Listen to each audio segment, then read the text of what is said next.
ইতিহাসে নতুন এক অধ্যায়ের উন্মোচন ঘটিয়ে প্রথমবারের মতো চীনের বাজারে যাচ্ছে বাংলাদেশের সুস্বাদু আম। এই আমের প্রথম চালান রপ্তানি হতে যাচ্ছে আগামী ২৮ মে।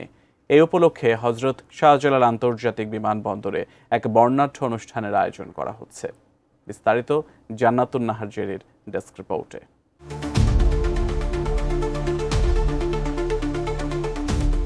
বাংলাদেশের দীর্ঘদিনের পরীক্ষিত বন্ধু চীন। আন্তঃবাণিজ্য ও কূটনৈতিক সম্পর্ক দিন দিন আরও বৃদ্ধি পাচ্ছে দুদেশের মাঝে।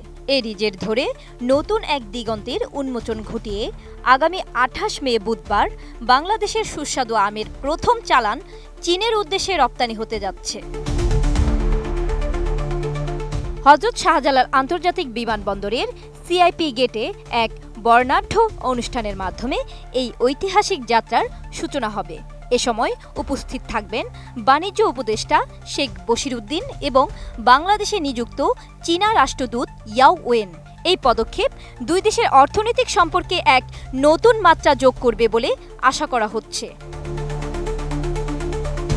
এর আগে গত ২১ মে কৃষি মন্ত্রণালয়ের সচিব ডক্টর মোহাম্মদ এমদাদুল্লাহ মিয়ান জানান, শুধু আম নয়, বাংলাদেশের আরও দুটি জনপ্রিয় ফল কাঁঠাল ও পেয়ারা চীনে রপ্তানির কার্যক্রমও চূড়ান্ত পর্যায়ে রয়েছে। এই উদ্যোগ দেশের কৃষি অর্থনীতিতে ইতিবাচক প্রভাব ফেলবে এবং আন্তর্জাতিক বাজারে বাংলাদেশের ফলের সুনাম বৃদ্ধি করবে। অত্যন্ত সুস্বাদু এবং সারা পৃথিবীতে এটার যথেষ্ট চাহিদা রয়েছে। আগামী ২৮ তারিখ চায়নাতে প্রথমবারের মতো ২৮শে মে আমাদের চায়নাতে প্রথমবারের মতো আম যাবে।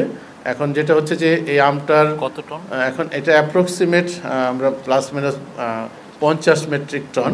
Walton washing machine, simplifying life with hassle free washing. চীনা রাষ্ট্রদূত ইয়াও ওয়েন সম্প্রতি এক বিবৃতিতে বাংলাদেশের ইলিশ মাছের প্রতি গভীর আগ্রহ প্রকাশ করে বলেন, তারা আশাবাদী খুব শীঘ্রই বাংলাদেশ থেকে আমের পাশাপাশি ইলিশ রপ্তানিও শুরু হবে। চীনা খাদ্যপ্রেমীরা তাদের খাবারের টেবিলে এই সুস্বাদু মাছ উপভোগ করার জন্য অধীর আগ্রহে অপেক্ষা করতে পারেন। এটি নিঃসন্দেহে বাংলাদেশের মৎস্য শিল্পের জন্য এক বিশাল সুযোগ এনে দেবে।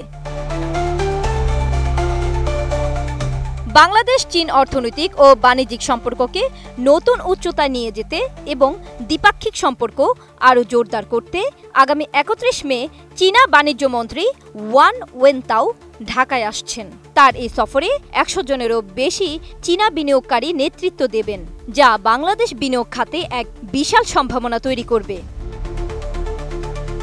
এর আগে বাংলাদেশের অন্তর্বর্তী সরকারের প্রধান উপদেষ্টা অধ্যাপক ডক্টর মোহাম্মদ ইউনূস এক বিশেষ সফরে চীনে যান।